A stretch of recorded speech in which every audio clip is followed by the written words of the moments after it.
Hello friends, all of you are most welcome to my YouTube channel English Deep Edu, and I am your host Deepak Kumar. In this video I am going to tell you line wise meaning of the second chapter of reader book Nelson Mandela A Long Walk to Freedom. तो आज जो हम lesson पढ़ने जा रहे हैं उसका नाम है नेल्सन मंडेला की जो आत्मकथा है, ऑटोबायोग्राफी है, वह है a long walk to freedom, एक लंबी यात्रा टू फ्रीडम, आज़ादी के लिए। तो आज़ादी के लिए उन्होंने जो एक लंबी लड़ाई लड़ी उसके बारे में इसमें दिया गया है। तो Nelson Mandela, let's start the chapter. 10th में dawned bright and clear, so you can see the text। 10th में 10 मई की जो सुबह थी, डॉन एंड डस्क दो पीरियड होते हैं। डॉन होता है the period before the sunrise, तो सूर्योदय से पहले का जो समय है वो कहलाता है डॉन। 10th में डॉन्ड ब्राइट एंड क्लियर, 10 मई की जो सुबह थी वो बहुत ही ब्राइट थी, चमकीली थी, और क्लियर स्पष्ट सी, साफ थी। 10 मई की सुबह रोशनी से भरी हुई और स्पष्ट थी। For the past few days, पिछले कुछ दिनों से, आई हैड बीन प्लेजेंटली, तो I had been pleasantly besieged by dignitaries and world leaders who were coming to pay their respect before the inauguration. तो 10 मई की सुबह बहुत ही उज्जवल और स्पष्ट थी। For the past few days, पिछले कुछ दिनों से, आई हैड बीन प्लेजेंटली, मैं बहुत ही आनंद के साथ, बिसीज्ड, घिरे हुए था। बिसीज्ड माने to be surrounded with a large number of people. यहाँ पर देख भी सकते हैं वर्ड मीनिंग में दिया to be besieged by means to be surrounded closely. तो मैं घिरा हुआ था बाय डिग्निटरीज, तो बिसीज मीन्स क्या होता है, घिरे होना। मैं घिरा हुआ था बाय डिग्निटरीज, डिग्निटरीज का मतलब है जो सम्मानित व्यक्ति हैं, ऊंचे पद पर आसीन व्यक्ति हैं, सम्मानित व्यक्ति हैं, उन लोगों से, एंड वर्ल्ड लीडर, और विश्व के नेताओं से घिरा हुआ था। Who were coming to pay their respect, जो वहाँ पर आए हुए थे अपना आदर भाव दिखाने के लिए या सम्मान में आए हुए थे, सम्मान प्रकट करने के लिए आए थे। बिफोर द इनॉग्रेशन, उद्घाटन से पहले, उद्घाटन समारोह से पहले। इनॉग्रेशन माने उद्घाटन। The inauguration would be the largest gathering, तो ये जो उद्घाटन समारोह था सबसे बड़ा गैदरिंग था जिसमें कई लोग इकट्ठा हुए थे, जमा हुए थे वहाँ पर।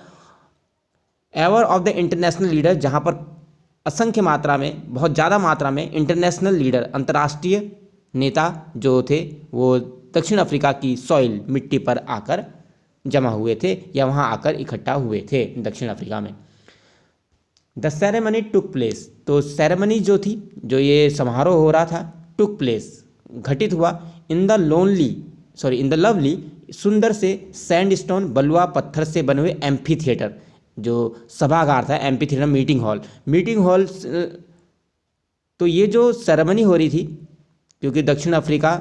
जो रंग भेद की नीति थी, अपार्थाइड सिस्टम जो था, रंग भेद या जाति के आधार पर जो भेदभाव किया जाता था, उससे आज आज़ाद हो रहा था। तो ये समारोह जो हो रहा था ये हुआ, जो लवली सैंडस्टोन है, जो बलुआ पत्थर है, सुंदर बलुआ पत्थर से बने हुए एम्फी थिएटर सभागार में हुआ, मीटिंग हॉल में हुआ। Formed by the union buildings in Pretoria, जो यूनियन बिल्डिंग प्रिटोरिया के द्वारा बनाया गया था। अब एम्फी थिएटर क्या है, you can see, amphi theatre means होता है ए बिल्डिंग विदाउट ए रूफ, एक ऐसी बिल्डिंग जिसमें कोई छत नहीं है। मैनी रोज ऑफ सीट्स, और कई सारी सीटें हैं। राइजिंग इन स्टेप्स, जो एक जैसे सीढ़ी होते हैं उसकी तरह से हैं, गोल घेरे में हैं। And typical of ancient Greece, जैसे कि प्राचीन ग्रीस और रोम में हुआ करता था। और ये आप भी इससे भी ले सकते हैं, जैसे एम्फी थिएटर जो हमारे खेल के मैदान होते हैं, वो भी अगर आपने देखो बीच में खाली मैदान होता है और फिर चारों तरफ गोल घेरे में सीटें होती हैं, वहाँ पर लोग बैठते हैं, राइजिंग स्टेप्स होते हैं, वही एम्फी थिएटर है। Okay, and okay, for decades this had been seat, तो ये जो सीटें हैं, वो ये कहना चाह रहा है, ये जो सीटें हैं, फॉर दिस कह रहा है, फॉर डिकेड मानता है पीरियड ऑफ 10 ईयर्स, तो 10 सालों से, दिस हैड बीन, ये जो जगह है, इस सीट में वाइट सुप्रीमेसी, वाइट का सुप्रीमेसी हुआ करता था, सफ़ेद गोरे लोगों का प्रभुत्व हुआ करता था, गोरे लोग यहाँ बैठा करते थे। And now it was the site of rainbow gathering of different colour, लेकिन आज ये एक ऐसी जगह बन गया है जहाँ रंग बिरंगे, रेनबो जैसे रंग, इंद्रधनुष होता है, इंद्रधनुष के जैसे 7 कलर होते हैं, गैदरिंग, तो उसी तरीके से हर कलर का व्यक्ति वहाँ पर बैठा हुआ था। And Nations for the installation, और हर राष्ट्र के लोग आके बैठे हुए थे। For the installation of the south Africa's first democratic non racial government. तो किसके लिए आके बैठे हुए थे? फॉर द इंस्टॉलेशन, जो स्थापना हुई थी दक्षिण अफ्रीका में पहली प्रजातांत्रिक सरकार की स्थापना होने जा रही थी। नॉन रेशियल गवर्नमेंट एक ऐसी सरकार जो जाति के आधार पर या रंग के आधार पर, रेशियल मतलब जाति के आधार पर गैर जातिगत सरकार की स्थापना होने जा रही थी। एक ऐसी सरकार जो रंग के आधार पर, जो जाति के आधार पर भेदभाव नहीं करती है। On the lovely autumn day, कह रहा है कि बहुत सुंदर उस समय ऑटम का डे था। ऑटम माने होता है पतझड़, पतझड़ का समय था। I was accompanied by my daughter Zenani, मैं अपनी बेटी जैनानी के साथ था। यहाँ पर नेल्सन मंडेला लिख रहे हैं ऑन द पोडियम। ये जो आई आ रहा है ये नेल्सन मंडेला के लिए आ रहा है क्योंकि उन्होंने अपनी आत्मकथा के बारे में लिखा है। आत्मकथा है उनकी। ऑन द पोडियम, पोडियम माने होता है मंच, और मंच पर मिस्टर डी क्लैर्क जो थे वॉज फर्स्ट सॉन, उन्होंने पहले शपथ ली in as the second deputy president के रूप में, और उन्होंने दूसरे डेप्यूटी का मतलब होता है उप राष्ट्रपति के रूप में, सेकंड लेवल का जो राष्ट्रपति है उसके रूप में, प्रेसिडेंट के रूप में उन्होंने शपथ ली। ये स्वर्ण है, स्वेर स्वर्ण, इसका मतलब था शपथ लेना। तो कह रहा है कि उस पतझड़ के मौसम में, ये पतझड़ की ऋतु थी, आई वॉज एकम्पनाइड, और मैं अपनी बेटी, मेरी जो बेटी थी जैनानी, उससे घिरा हुआ था,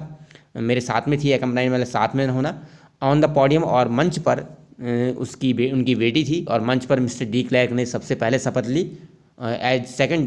डेप्यूटी प्रेसिडेंट के रूप में, द्वितीय उपराष्ट्रपति के रूप में। देन थैबो मबेकी, फिर जो थाबो मबेकी थे वो सॉर्न इन एज फर्स्ट डेप्यूटी प्रेसिडेंट, उन्होंने प्रथम उपराष्ट्रपति के रूप में शपथ ली।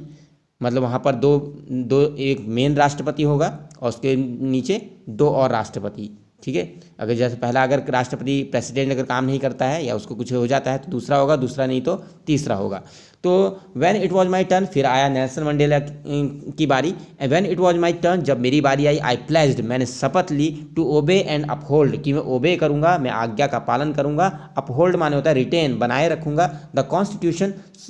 संविधान को बनाए रखूँगा, to devote myself to the well being of the republic, और अपने आप को डिवोट कर दूंगा, समर्पित कर दूंगा, टू द वेलफेयर मतलब कल्याण के लिए, रिपब्लिक गणतंत्र के को बनाए रखने के लिए, और अपने देश के लोगों के लिए मैं खुद के जीवन को समर्पित कर दूंगा। To the assembled guest and the watching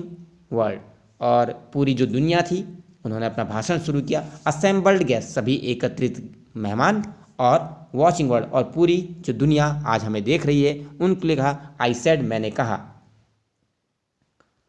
today all of us do, आज, today all of us do by our presence, आज हम सभी लोग, हम यहाँ पर उपस्थित हैं, प्रेजेंस माने उपस्थित होना, कन्फर ग्लोरी, कन्फर माने प्रोवाइड कराना, कन्फर ग्लोरी सम्मान देने के लिए, भव्यता देने के लिए, एंड होप, और एक आशा देने के लिए, टू न्यू बॉर्न लिबर्टी, एक नई जन्मी लिबर्टी के लिए। कन्फर मीन्स क्या होता है? हियर गिव, गिव मीन्स देना, प्रदान करने के लिए यहाँ पर उपस्थित हैं। To a new born liberty out of the experience, हम एक ऐसे देश से हैं, बिलोंग करते हैं जो आउट ऑफ द एक्सपीरियंस, जो एक्सपीरियंस से बाहर होकर आया है। एक्स्ट्रा ऑर्डिनरी, असाधारण, ह्यूमन डिजास्टर, मानव त्रासदी, मानव विपत्ति, त्रासदी को झेल कर आया। That lasted too long must be born a society, that lasted मतलब जो बहुत लंबे समय तक चली, too long must be born a society, और एक ऐसे समाज का जन्म हुआ, और when of which all humanity will be proud, जिस पर पूरी मानवता को जिस पर गर्व होगा। तो यहाँ पर जिसके बारे में बात हो रही है वो ये है कि जो दक्षिण अफ्रीका में रंगभेद की नीति चलती थी, दक्षिण अफ्रीका के लोग ही, उसी देश के लोग अपने देश के लोगों के साथ छुआछूत का भाव करते थे, अनटचेबिलिटी करते थे, और वहाँ के लोगों के साथ अन्याय किया जाता था। दक्षिण अफ्रीका में दो प्रकार के लोग थे, एक थे गोरे रंग वाले और दूसरे काले रंग वाले, हैं एक ही देश के, लेकिन वहाँ पर क्या करते थे, जो गोरे लोग होते थे वो काले लोगों को नीच समझते थे, और उनको किसी भी प्रकार का मतलब सरकारी विभागों में या किसी प्रकार का अधिकार प्रदान नहीं था, उनके साथ भेदभाव किया जाता था, अमानवीय व्यवहार किया जाता था। इसीलिए नेल्सन मंडेला ने एक बहुत लंबी लड़ाई लड़ी, और आखिरकार उनको, और वो कई साल जेल भी रहे, और उन्होंने अपने लाइफ का most of the part jail में ही काटा, और उसके बाद वो आज़ाद हुए, और उन्होंने आखिरकार ये जंग जीती और जो काले लोग थे उनको उनके अधिकार दिलाए उन्होंने। We we who were outlaw, अब यहाँ वी हु वर आउटलॉ, तो यहाँ पर लाइन दी है, मीनिंग दिया वी हु वर आउटलॉज का मतलब है बिकॉज ऑफ इट्स पॉलिसी, अपनी नीति के कारण, ऑफ अपार्थिड मतलब भेदभाव की नीति के कारण, मैनी कंट्रीज कई सारे देशों ने उनसे अपने डिप्लोमेटिक, अपने राजनैतिक रिश्ते साउथ अफ्रीका से तोड़ लिए थे या नहीं रखे थे। तो वी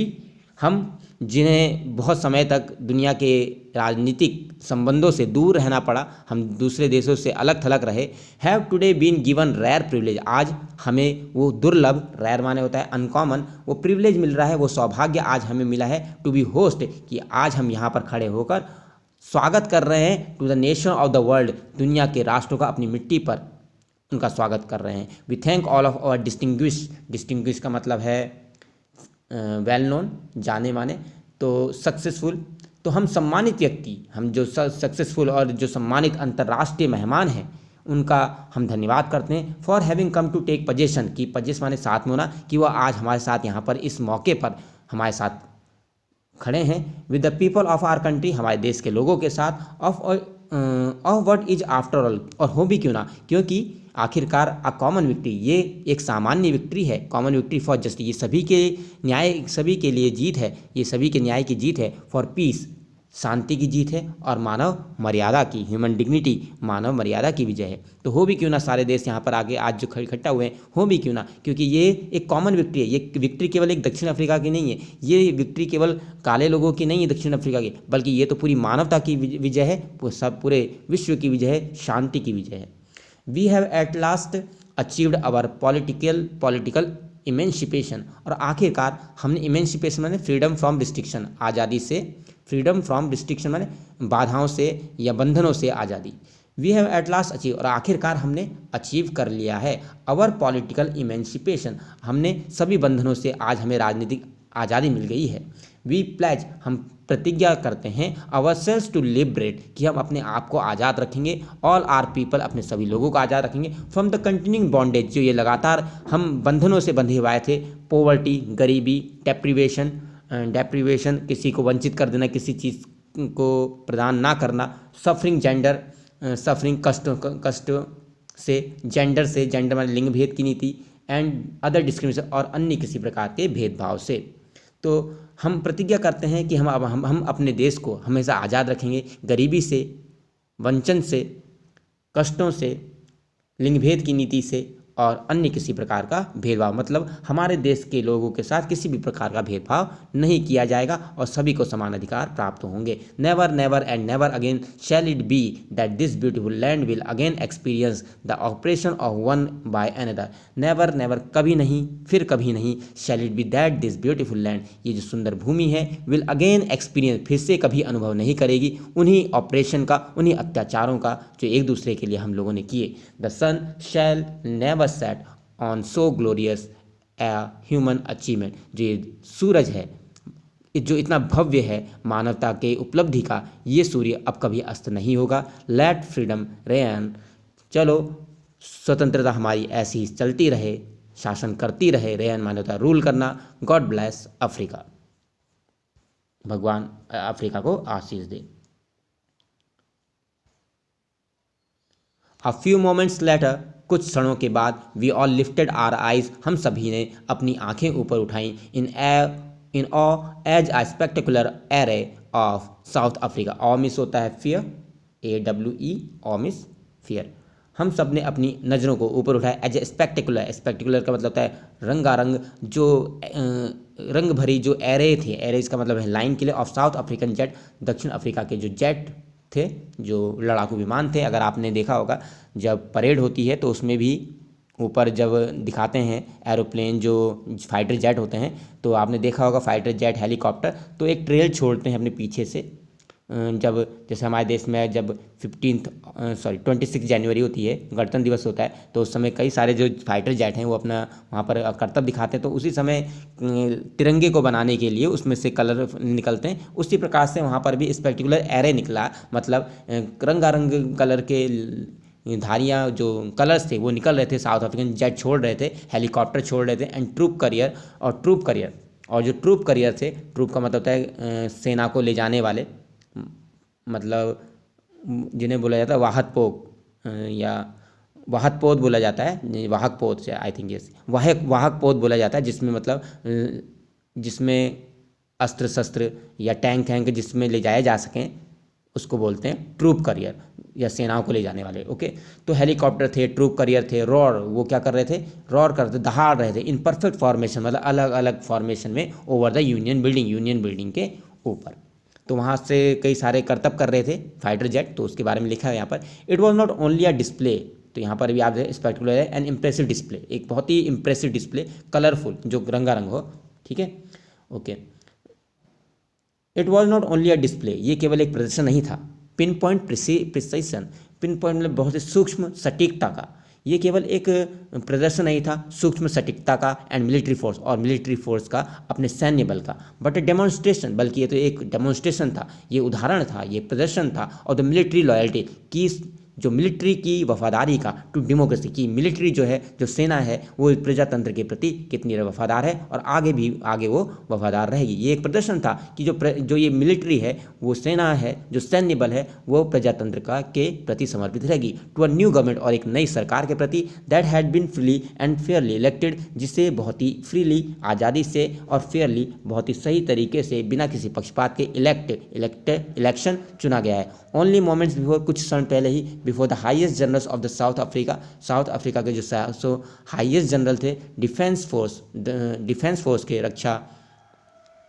सेना के, एंड पुलिस के, दियर चेस्ट, उनकी जो चेस्ट थी, उनकी जो छातियाँ थी, बेडेक्ट का मतलब है सजी हुई थी, डेकोरेटेड थी विद रिबन, उसमें रिबन लगे थे, एंड मेडल, और उस पर मेडल लगे थे, फ्रॉम डेज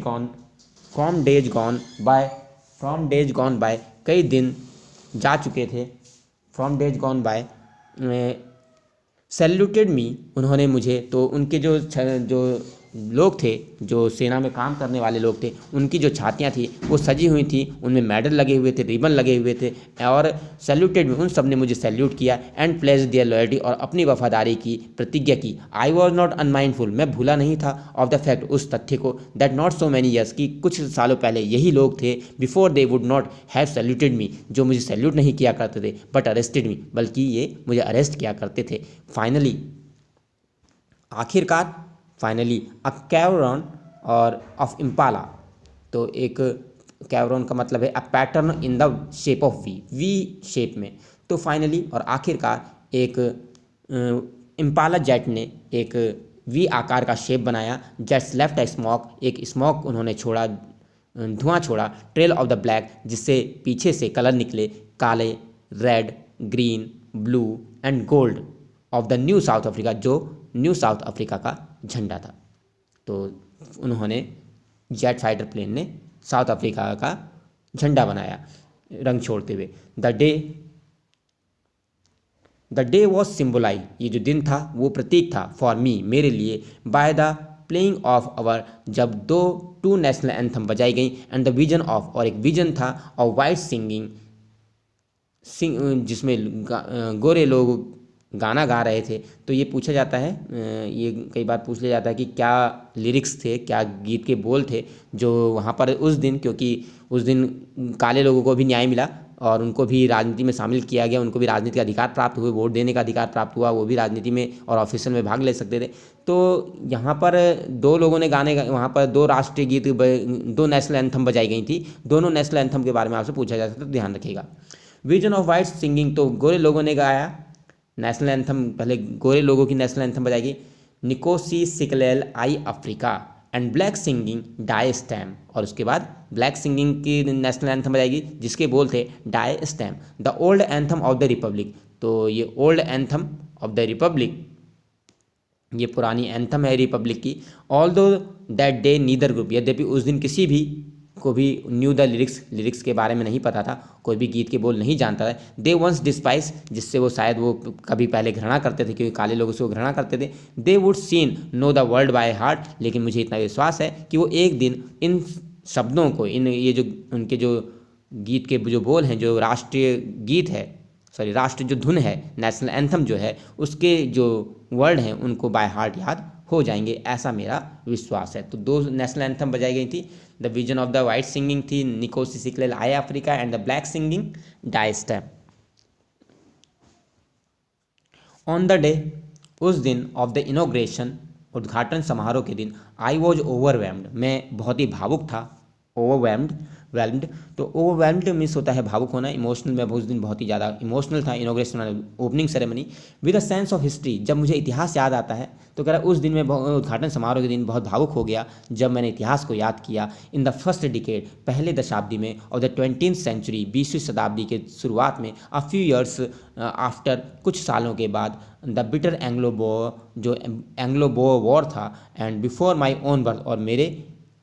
जन्म से पहले, द वाइट स्किन्ड पीपल, तो वो कहते हैं जो गोरी चमड़ी वाले जो लोग थे साउथ अफ्रीका के, पैस्ड अप दियर डिफरेंसेस, उन्होंने अपने डिफरेंसेस समाप्त कर लिए, and erected a system, a racial domination against the dark skinned people of their own land.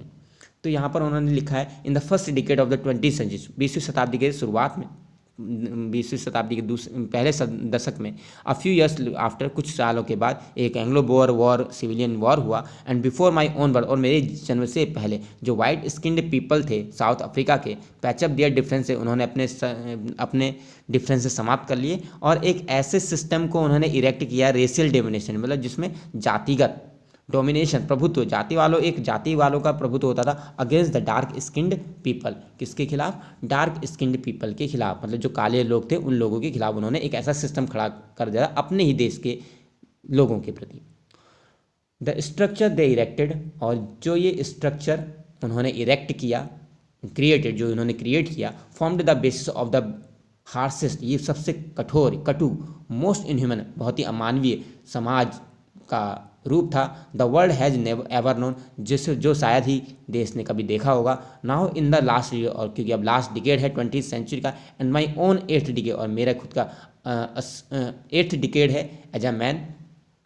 80 वर्ष के मतलब, ठीक है। दैट सिस्टम हैड बीन, कि जो सिस्टम है, हैड बीन, तो आठवां दशक था उनका,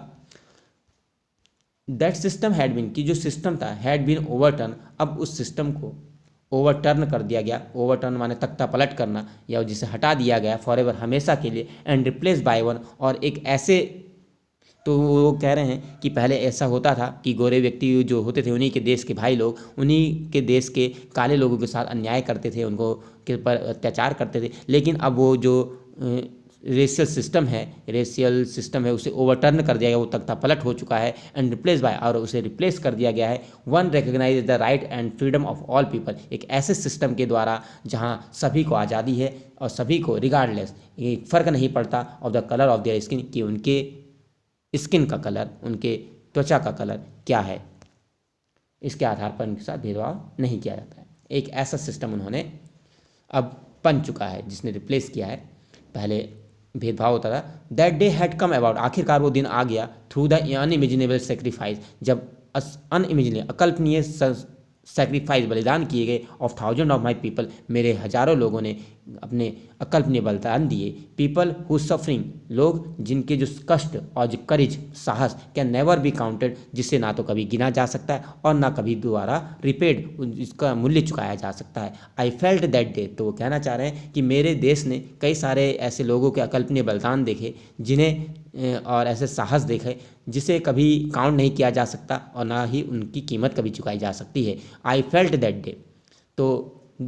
काले लोगों के हक की लड़ाई के लिए कई सारे लोगों ने अपना बलिदान कर दिया।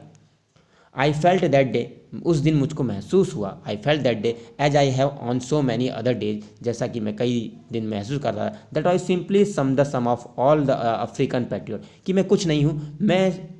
जो हूँ, आज मैं जो सब कुछ बना हूँ, मैं किसकी वजह से बना हूँ, ऑल द सम, मैं इन सबका जोड़ हूँ, टोटल हूँ, of the those African patriot, उन अफ्रीकन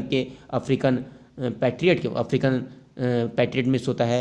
देशभक्तों का, मैं अफ्रीकन देशभक्तों का मैं एक जोड़ हूँ, who had gone before me, जो मुझसे पहले चले गए इस दुनिया से पहले, मतलब मेरे से पहले इस दुनिया से चले गए। That long and noble line, वो जो लॉन्ग लंबी सी और एक जो नोबल लाइन है, आदर्शवादी जो लाइन है, एंडेड अब वो ख़त्म हो गई है, एंड नाउ बिगेन अगेन, और लेकिन वो फिर से शुरू हो गई है मेरे साथ, वो फिर से शुरू हो गई है। आई वॉज पेन, मुझे दुख है, I was pain that I was not able to thank, मुझे दुख इस बात का है कि आज वो हमारे बीच में नहीं है, जिन लोगों ने इस आज़ादी के लिए इतने सारे लड़ाइयाँ लड़ी, बलिदान किए, कष्ट झेले, लेकिन आज वही व्यक्ति नहीं है। मैं आज उनका थैंक नहीं कह सकता, I was not able to thank them, जिन्होंने ये लड़ाई लड़ी, that they were not able to see, और वो आज ये देख भी नहीं सकते हैं कि उनके सेक्रीफाइस ने, उनके बलिदानों ने क्या हासिल किया है। रॉट मिस हासिल करना, यहाँ पर अचीव, ओके, रॉट मिस अचीव, हासिल किया है, वो यहाँ पर देखने के लिए आज मौजूद नहीं है वो लोग। तो कई लोगों ने बलिदान किया, लेकिन आज वो लोग जिंदा नहीं हैं, देख नहीं सकते हैं। जैसे हमारे देश की आज़ादी के लिए, भारत देश की आज़ादी के लिए कई लोगों ने संघर्ष किया, कई लोगों ने बलिदान किया, जब आज़ादी मिली तो वो उस समय नहीं थे उस आज़ादी को देखने के लिए। The policy of apartheid created a deep and lasting wound in my country and my people, ये जो अपार्थाइड की जो नीति थी, created a deep and lasting wound, इसने बहुत ही गहरा और बहुत ही लंबा रहने वाला वुंड, मतलब घाव दिया मेरे देश को और मेरे देश के लोगों को। ऑल ऑफ अस, हम सभी, विल स्पेंड मैनी ईयर्स, हम सभी कई साल स्पेंड करेंगे, बिता दिए, इफ़ नॉट जनरेशन, भले ही पीढ़ियाँ ना बिताएं, recovering from that profound one hurt, उस गहरे हर्ट, चोट से बाहर आने में। तो उन्होंने कहा कि हम लोगों को कई साल लगेंगे, माना कई पीढ़ियाँ ना लगें, लेकिन कई साल लग जाएंगे इस गहरे दर्द से या चोट से उभरने के लिए, जो उनके साथ अपार्थाइड सिस्टम किया गया। तो बहुत लंबे सालों की लड़ाई लड़ी उन्होंने, और कई सालों तक उनके साथ अत्याचार हुआ। उस अत्याचार को वो भुला नहीं सकते। कह रहे कि भले ही पीढ़ियाँ नहीं लगेंगी, लेकिन कम से कम कुछ कई साल लग जाएंगे उसको भुलाने में। But the decades of the operation, लेकिन ये दशकों तक जो ऑपरेशन हुआ, जो उन पर अत्याचार हुए, ब्रूटलिटी हुई, जो निर्दयता हुई, हैड अनदर अनइंटेंडेड, भले ही वो अनइंटेंडेड इफेक्ट, उसने एक गैर इरादतन इफेक्ट डाला, एंड दैट इट प्रोड्यूस, और उसी के चलते ये सब प्रोड्यूस हुआ। कौन कौन प्रोड्यूस हुए? द ऑलिवर, ये सब हैं, ये यहाँ पिक्चर आप देख सकते हैं, इनके नाम लिखे गए हैं। ये सब ये है, ये पैट्रियट हैं, ये देशभक्त हैं, जिन्होंने अफ्रीका की आज़ादी के लिए, काले लोगों को न्याय दिलाने के लिए, उनकी आज़ादी के लिए लड़ाई लड़ी। उनके नाम है। वो ये कहना चाह रहे हैं कि भले ये अत्याचार हुआ, और अत्याचार और निर्दयता को सहते हुए सहा लोगों ने, और उन अत्याचारों को और उन कष्टों को सहते हुए ही ऐसे कैरेक्टर का निर्माण हुआ, ऐसे लोग बन पाए जिनके नाम हैं Oliver Tambos, Walter Sisulus, the chief Luthulis, and the Yusuf Dadoos, and the Bryan Fischer, the Robert Sobukwes of our time. तो उनके नाम लिए हैं उन्होंने। तो मैन ऑफ सच, तो कह रहा है कि ये कष्ट झेल कर ही, अगर ये कष्ट ना झेलते तो शायद ऐसे कैरेक्टर, ऐसे पैट्रियट का निर्माण ना होता, मैन ऑफ सच एक्स्ट्रॉर्डिनरी, ऐसे असाधारण व्यक्तियों का निर्माण ना होता, क्योंकि उन्होंने इतने कष्ट है तभी ये इतने महान बने। करेज, साहस, विजडम, ज्ञान, जनरोसिटी, उदारता, that their like may never be known again, जिसे शायद कभी भी जाना नहीं जा सकता। परहैप्स इट रिक्वायर, शायद इसके लिए जरूरत होती है सच डेप्थ ऑफ ऑपरेशन, ऐसे व्यक्ति ऐसे इतनी आसानी से नहीं बनते हैं। वो कह रहे हैं परहैप्स इट रिक्वायर, शायद इसके लिए आवश्यकता होती है डेप्थ ऑफ ऑपरेशन, बहुत गहराई तक ऑपरेशन, अत्याचार सहने पड़ते हैं, to create such heights of character, तब जाके ऐसे उच्च चरित्र वाले व्यक्तियों का निर्माण होता है। My country is rich in the mineral, मेरा जो देश है वो मिनरल से भरा हुआ। ये जो पार्ट में पढ़ रहा हूँ कि ये पूछा जा सकता है और पूछा जाता है कि क्यों ज़रूरी है जब कोई कष्ट झेलता है तभी जाके, मतलब अब जब हम मेहनत करते हैं, जब कोई कष्ट झेलता है तभी जाके कोई महान बनता है। तो वही यहाँ से ये सारा अभी जो पार्ट अभी मैं पढ़ रहा हूँ, और ये पहले थोड़ा बहुत पढ़ दिया, तो ये इंपॉर्टेंट है, ये थोड़ा आप याद रखिएगा। तो ये पूछा जाए, it require such depth of operation to create such heights of character, तो कैसे होता है ये पूछा जा सकता है, ठीक है। क्योंकि जब कोई कष्ट झेलता है, आसानी से या आसान चीज़ों में रहकर व्यक्ति महान नहीं बनता है। व्यक्ति हमेशा महान वही बने हैं जिन्होंने कष्ट झेले हैं अपने जीवन में, जिन्होंने अत्याचार सहे, कष्ट सहे, और उन कष्टों का सामना करते हुए, लड़ते हुए वो महान बने। माई कंट्री इज़ रिच, कह रहा है कि वहाँ पर नेल्सन मंडेला कह रहे हैं मेरा देश रिच है, मैं मानता हूँ कि मेरा देश मिनरल्स में और जेम्स में, रत्नों से भरा हुआ है, खनिज तत्व हैं, खनिज और तत्व जेम्स में रत्नों से भरा पड़ा है। That the beneath it's soil, इसकी सॉइल के मिट्टी के नीचे। तो साउथ अफ्रीका में मिनरल्स और जेम्स बहुत ज़्यादा पाए जाते हैं। But I have always no, लेकिन मैं हमेशा ये मानता हूँ, मैंने हमेशा इट्स ग्रेटेस्ट वेल्थ, मैंने अपने देश की सबसे बड़ी संपदा इन रत्नों को, इन मिनरल्स को नहीं माना, बल्कि इसके लोगों को माना है। फाइनर एंड ट्रूअर, जो इससे भी ज़्यादा फाइनर है, परिष्कृत हैं, शुद्ध हैं, एंड ट्रूअर और सच्चे हैं देन द प्योरेस्ट डायमंड, किसी शुद्ध हीरे से भी ज़्यादा। It is from this comrade, आज जिस जगह पर आज हम खड़े हैं, जो ये दिन आज हम देख रहे हैं, इट इज़ फ्रॉम, ये उन लोगों से आया है, उन कॉमरेड से आया है, उन साथियों से आया है इन द स्ट्रगल, जो संघर्ष में थे। That I learn the meaning the of courage, जिनसे मैंने साहस का मतलब सीखा। टाइम एंड अगेन, और बार बार। I have seen man and women, मैंने कई आदमी और औरतों को देखा। वीमेन रिस्क, जिन्होंने अपनी ज़िंदगी दांव पर लगा दी। And give their life for an idea, और एक विचार की खातिर, केवल एक विचार की खातिर उन्होंने अपने जिंदगी कुर्बान कर दी। I have seen man stand up to attack and torture, मैंने कई व्यक्तियों को देखा जो खड़े होते थे stand up to attack and attack सहने के लिए। जब उन पर अत्याचार किए जाते थे वो खड़े रहते थे, अत्याचार सहते थे, टॉर्चर सहते थे, विदाउट ब्रेकिंग, लेकिन टूटे कभी नहीं, without breaking. Showing a strength, उन्होंने हमेशा एक स्ट्रेंथ दिखाई, अपनी ताकत दिखाई। रेजिलेंस मतलब प्रतिरोध करने की, विरोध करने की उन्होंने अपनी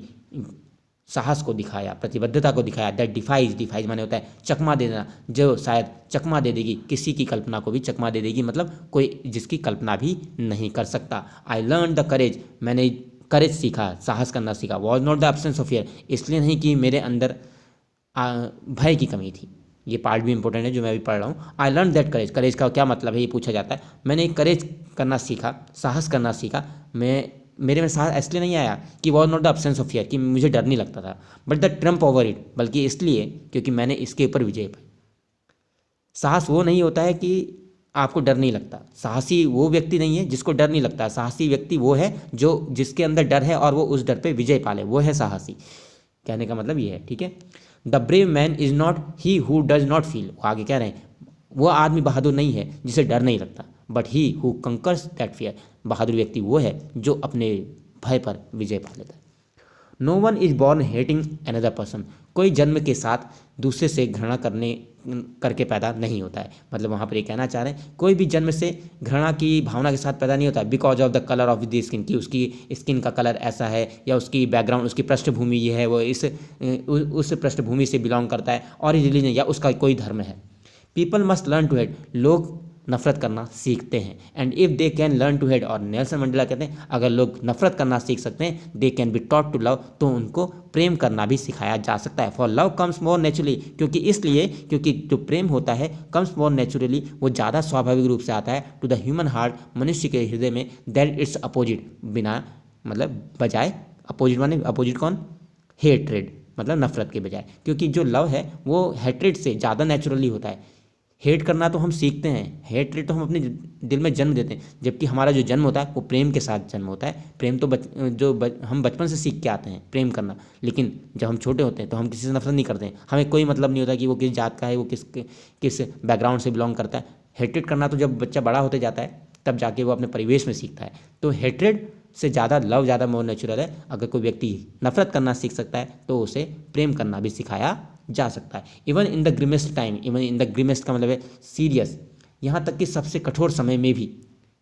इन प्रिजन, जब नेल्सन मंडेला जेल में भी रहे थे, तो even in the grimmest times in prison, वो कहते हैं यहाँ पर कि जब वो जेल में थे सबसे टफेस्ट टाइम में, वैन माई कॉमरेड, जब मेरे जो साथी थे, and I were pushed to our limit, और हमें इतना मतलब पेन दिया गया, इतना दर्द दिया गया कि हमारी सीमा से बाहर था। I would see a glimmer, तो उस समय मुझे एक चमक दिखाई दी थी ऑफ ह्यूमनिटी, मानवता की, in one of the guard, वहीं पर ये गार्ड था जो गार्ड हमारे ऊपर अत्याचार करते थे, तो उनमें से एक गार्ड के अंदर मैंने मानवता की झलक देखी थी। पर जस्ट फॉर अ सेकंड, भले ही वो कुछ सेकंड के लिए उसके अंदर उसके आंखों में वो मानवता झलकी थी, that it was enough to reassure, लेकिन ये इतनी इसी चमक मेरे लिए काफ़ी थी मुझे इस बात के लिए आश्वस्त करने में, रीएश्योर मुझे विश्वास दिलाने में, एंड कीप मी गोइंग, कि मैं जिस रास्ते पर निकल पड़ा हूँ उसमें चलता रहूँ, और जो हमसे नफरत करते हैं उनमें भी मैं प्रेम भर दूँ। मैंस गुडनेस, मनुष्य की जो अच्छाई है, इज अ फ्लेम, वो एक चिंगारी की तरह होती है, दैट कैन बी हिडन, जिसे छिपाया तो जा सकता है, बट नेवर एक्सटिंग्विश, लेकिन कभी बुझाया नहीं जा सकता। In life every man has twin obligation, हर जीवन में मनुष्य के दो उत्तरदायित्व होते हैं। ऑब्लिगेशन टू हिज फैमिली, उत्तरदायित्व अपने परिवार के प्रति, टू हिज पेरेंट्स, अपने माता पिता के प्रति, टू हिज वाइफ, अपनी पत्नी के प्रति, एंड चिल्ड्रन, और अपने बच्चों के प्रति, and has an obligation to his people, और एक उत्तरदायित्व अपने लोगों के प्रति, अपनी कम्युनिटी, अपने समुदाय के प्रति, अपने देश के प्रति, कंट्री के प्रति, and a civil and a human, और एक सभ्य और एक मानवीय सोसाइटी के प्रति। Each human is able to fulfil these obligation, और हर व्यक्ति इन ऑब्लिगेशन को, इन उत्तरदायित्वों को, ऑब्लिगेशन उत्तरदायित्व को भरने में समर्थ हो सकता है according to his own inclination, बस उसकी इंक्लिनेशन होनी चाहिए, उसकी इच्छा होनी चाहिए, झुकाव होना चाहिए और एबिलिटी होनी चाहिए। बट इन अ कंट्री, लेकिन एक ऐसे देश में, दक्षिण अफ्रीका जैसे देश में, it was almost impossible for a man, ये असंभव था एक ऐसे व्यक्ति के लिए जिसका जन्म और जो कलर टू फुलफिल बोथ, उसका जो कलर था वो इन ऑब्लिगेशन को, इन उत्तरदायित्व को पूरा होने से रोकते थे। उनके लिए ऐसा कर पाना, काले रंग वाले लोगों के लिए अपने उत्तरदायित्व को पूरा करना असंभव था। इन साउथ अफ्रीका, दक्षिण अफ्रीका में, अ मैन ऑफ कलर, एक आदमी जो काले कलर का होता था, गोरा नहीं होता था, हु अटेम्प्टेड, जो भी कोई भी प्रयास करता था, to live as a human being के जैसे रहने के लिए, वॉज पनिश्ड, उसे पनिश किया जाता था, उसे आइसोलेट, उसे अलग थलग कर दिया जाता था, उसे जंगलों में भटकने के लिए छोड़ दिया जाता था, उन्हें उसे देश से निकाल दिया जाता था, मतलब जो हाँ उसे दर बदर भटकता रहना पड़ता था, एकांत में जीवन व्यतीत करना होता, आइसोलेट माने एकांत में रहना। इन साउथ अफ्रीका, दक्षिण अफ्रीका में, a man who tried to fulfil, अब एक व्यक्ति जो अपने कर्तव्यों को, ड्यूटी को पूरा करना चाहता था अपने लोगों के प्रति, was inevitably ripped from his family, उसे अपने परिवार से अलग होना पड़ता था, एंड हिज होम, और उसे अपना घर छोड़ना पड़ता था, and was forced to live a life apart, और उसे अलग थलग जिंदगी, अपार्ट माने अलग थलग जिंदगी बितानी पड़ती थी। टूलाइट का मतलब है चांद की रोशनी में, खुले आसमान के नीचे उसे सीक्रेसी माने गुप्तवास, गुप्त तरीके से उसे रहना पड़ता था, एंड रिबेलियन, और एक विद्रोही की ज़िंदगी वो बिताया करता था। I did not in the beginning, मैंने शुरुआत से ये चूज नहीं किया था, to place my people above my family, कि मैं अपने लोगों को, अपने देश के लोगों को अपने परिवार से ऊपर रखूं, क्योंकि बचपन में जब वो छोटे थे तब वो उनके लिए उनका परिवार ही सही था, वो परिवार ही सब कुछ था, लेकिन जब वो बड़े हुए तब उन्हें पता चला कि अरे उनके अपने कर्तव्य अपने देश के लोगों के लिए भी हैं। तो आई did not in the beginning, तो वो कहना चाह रहे हैं कि मुझे शुरुआत से ही ये नहीं था, मतलब मैंने शुरुआत से अपने देश के लोगों को अपने परिवार से ऊपर नहीं रखा, but in attempting to serve my people, लेकिन मैंने प्रयास किया अपने देश की सेवा के लोगों की सेवा करने का। आई फाउंड दैट, मैंने पाया, दैट आई वॉज प्रिवेंटेड, कि मुझे रोका जा रहा था, that I was prevented from fulfilling my obligation, मुझे मेरे उत्तरदायित्वों को पूरा होने से रोका जाता, एक पुत्र के रूप में, एक भाई के रूप में, एक पिता के रूप में और एक पति के रूप में। I was not born with a hunger to be free, मैं पैदा नहीं हुआ था, I was not born with a hunger to be free, मेरे अंदर, वहाँ पर अब नेल्सन मंडेला आज़ादी के भूख के बारे में बात कर रहे हैं, ये भी पूछा जाता है आज़ादी के भूख के बारे में उन्होंने क्या विचार दिए हैं। I was not born with a hunger to be free, वो यहाँ पर कहना चाह रहे हैं कि मैं जन्म के साथ आज़ादी के लिए भूख लेके पैदा नहीं हुआ था, मतलब जन्म से मेरे अंदर ये नहीं था कि मैं आज़ाद कराऊंगा या आज़ादी क्या होती है ये तो मुझे पता ही नहीं था। I was not born with a hunger to be free, मेरे अंदर आज़ादी की भूख बचपन में नहीं थी जिस समय मेरा जन्म हुआ। आई वॉज बॉर्न फ्री, क्योंकि मेरे लिए तो मैं जन्म से आज़ाद था, फ्री इन एवरी वे, हर तरीके से आज़ाद था, दैट आई कुड नो, जितना मैं जानता था, जितनी उसकी समझ थी बचपन में उसके हिसाब से तो वो आज़ाद थे। Free to run in the field, उनके लिए उस समय आज़ादी का मतलब खेतों में दौड़ना, नियर माई मदर्स हट, अपनी माता जी की झोपड़ी के पास खेतों में दौड़ना। फ्री टू स्विम, तैराकी करना, नदी में तैरना, इन द क्लियर स्ट्रीम, स्वच्छ जलधारा में, मतलब नदी में, that run through my village, जो मेरे गांव से होकर गुजरती थी। फ्री टू रोस्ट मैलीज, और जो मिलीज थे, जो भुंटे थे, भुंटों को, मिलीज अंडर द स्टार्स, और सितारों के नीचे भुंटों को भूनना। And ride the broad back of slow moving bulls, और जो धीमी गति से चलने वाले सांड की सवारी करना। तो उनके लिए आज़ादी का मतलब बचपन में बस इतना ही था। As long as I obeyed, जैसे जैसे मैं अपने माता पिता की आज्ञा का पालन करता था। अबाइडेड बाय द कस्टम, अपनी प्रथाओं का, अपनी जिस जनजाति में मेरा जन्म हुआ था उनके रीति रिवाजों को मानना। आई was not troubled by the law, उस समय भगवान के या जो आदमियों के जो नियम थे, कानून थे, वो मुझे ज़्यादा परेशान नहीं करते थे, मतलब उस समय उनको किसी भी प्रकार की प्रॉब्लम महसूस नहीं हुई। It was only when I began, ये केवल तब शुरू हुआ जब मैं that my boyhood freedom was an illusion, ये तब शुरू हुआ जब मैंने ये जाना कि मेरी लड़कपन की आज़ादी, जो मैं जब छोटा था, जब मैं छोटा था, जिस आज़ादी को मैं आज़ादी समझ रहा था, वॉज एन इल्यूजन, वो कुछ नहीं थी बल्कि एक इल्यूजन, एकमात्र भ्रम थी, धोखा थी। When I discovered as a young man, जब मैं एक यंग मैन हुआ, जब मैं जवान हो गया, that my freedom had already been taken from me, तब मुझे पता चला कि मेरी आज़ादी मुझसे छीनी जा चुकी थी। That I began to hunger for it, और तब मेरे अंदर ये भूख पैदा हुई। At first as a student, और शुरू में एज ए स्टूडेंट, एक स्टूडेंट के रूप में, I wanted freedom only for myself, मैं शुरुआत में केवल अपने लिए आज़ादी चाहता था। द ट्रांजिटरी फ्रीडम, एक ट्रांजिटरी फ्रीडम, ट्रांजिटरी का मतलब होता है क्षणिक, थोड़े समय के लिए रहने वाली, और ये थोड़े समय के लिए रहने वाली आज़ादी ही मेरे लिए आज़ादी थी। बीइंग एबल टू स्टे, जिसका मतलब होता था कि रात में स्टे आउट एट नाइट, रात में बाहर रहना, रीड व्हाट आई प्लीज्ड, वो पढ़ना जो मुझे आनंद दे, गो वेयर आई चूज, जहाँ जब मैं जाना चाहूँ वहाँ जाना, बस यही मेरे लिए आज़ादी था। Later as a young man, लेकिन जब एक यंग मैन हुए और वो जब जो जोहानसबर्ग में एक सम्मेलन में गए, आई यर्न, यर्न माने होता है तीव्र लालसा होना, तब मुझे यर्न हुई, यर्न में होता है एक्सट्रीम डिजायर, तो मेरे अंदर बहुत ही डिजायर, बहुत ही तेज डिजायर पैदा हुई, तीव्र लालसा पैदा हुई, इच्छा पैदा हुई, बेसिक एंड ऑनरेबल फ्रीडम की, एक आधारभूत और एक सम्मानित आज़ादी के लिए, of achieving my potential, of earning my keep, कि मैं अपने क्षमता के अनुसार वो चीज़ें हासिल करूं, एट अर्निंग माई कीप, और जो पैसा मैं कमाऊँ वो अपने पास रख पाऊँ, ऑफ मैरिंग, ये शादी कर पाऊँ, हैविंग फैमिली, ठीक है, एंड हैविंग, और मेरा एक परिवार हो, the freedom not to be obstacle, और एक ऐसी आज़ादी जिसमें कोई बाधा ना डाली जाए। But then I slowly know, लेकिन धीरे धीरे करके मैंने देखा, that not only was I not free, लेकिन बाद में उन्हें ये भी धीरे धीरे रियलाइज़ हुआ कि केवल मैं ही आज़ाद नहीं था। सो शुरुआत में फिर वो जब वो जोहानसबर्ग में सम्मेलन में गए तो उन्हें पता चला कि उन्हें भी आज़ादी चाहिए। वो वास्तव में जिस आज़ादी को आज़ादी समझ रहे थे वो आज़ादी नहीं थी, आज़ादी का मतलब उनके लिए ये सब चीज़ें था। लेकिन बाद में उनको धीरे धीरे फिर ये भी रियलाइज़ हुआ कि I slowly saw that not was I, कि केवल मैं ही नहीं बल्कि बट माई ब्रदर, मेरे भाई मेरी बहन भी आज़ाद नहीं थे। I saw that it was not just my freedom, मैंने देखा कि यह आज़ादी आज़ादी नहीं थी। दैट वॉज कल्टेड, जिसे कुतर दिया गया हो या काट दिया गया हो वो आज़ादी आज़ादी नहीं हो सकती। But the freedom of every one who looked like I did, बल्कि आज़ादी सभी लोगों की जो जो जिन्हें मैं देखता हूँ उनकी आज़ादी भी होनी चाहिए, उनको आज़ादी मिलनी चाहिए, वो आज़ादी आज़ादी है। That is when I join, और ये तब हुआ जब मैंने नेशनल अफ्रीकन कांग्रेस ज्वाइन की। And that is when the hunger for my own freedom, तब मेरी जो आज़ादी की भूख थी, बिकम द ग्रेटर हंगर, ये एक बड़ी भूख में बदल गई। फॉर द फ्रीडम, अब उनको आज़ादी केवल अपने परिवार और अपने भाई बहनों के लिए नहीं थी, बल्कि for the freedom of my people, मेरे लोगों के लिए चाहिए थी। It was a desire for the freedom of my people, ये आज़ादी मुझे अपने देश के लोगों के लिए चाहिए थी। टू लिव देयर लाइफ, कि वो अपनी ज़िंदगी को विद डिग्निटी, मर्यादा के साथ जी पाएँ, एंड सेल्फ रिस्पेक्ट, और आत्म सम्मान के साथ जी पाएँ। दैट एनिमेटेड माई लाइफ, जिसने मेरे जीवन को एनिमेट कर दिया, animate me fill with energy and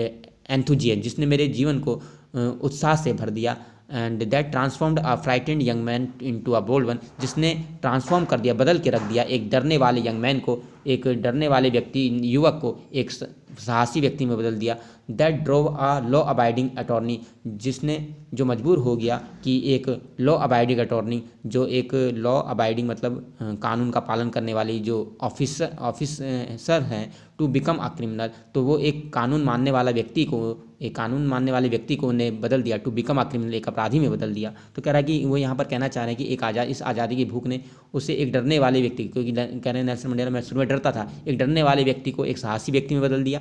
कानून मानने वाले व्यक्ति को, अटॉर्नी को, एक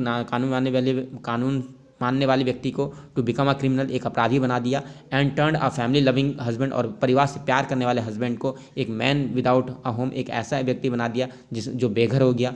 उसे घर छोड़ना पड़ गया। That force the life loving man, और जिसने जीवन से प्रेम करने वाले व्यक्ति को to live like a monk, एक मंक की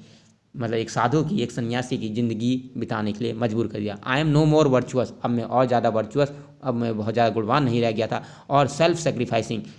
देन द नेक्स्ट मैन, और आत्म बलिदान करने के लिए मैं तैयार था। बट आई फाउंड दैट, लेकिन तो अब वो कह रहा है मैं अब इतना वर्चुअस नहीं रहा, और मैं तैयार था अपने व्यक्तियों के लिए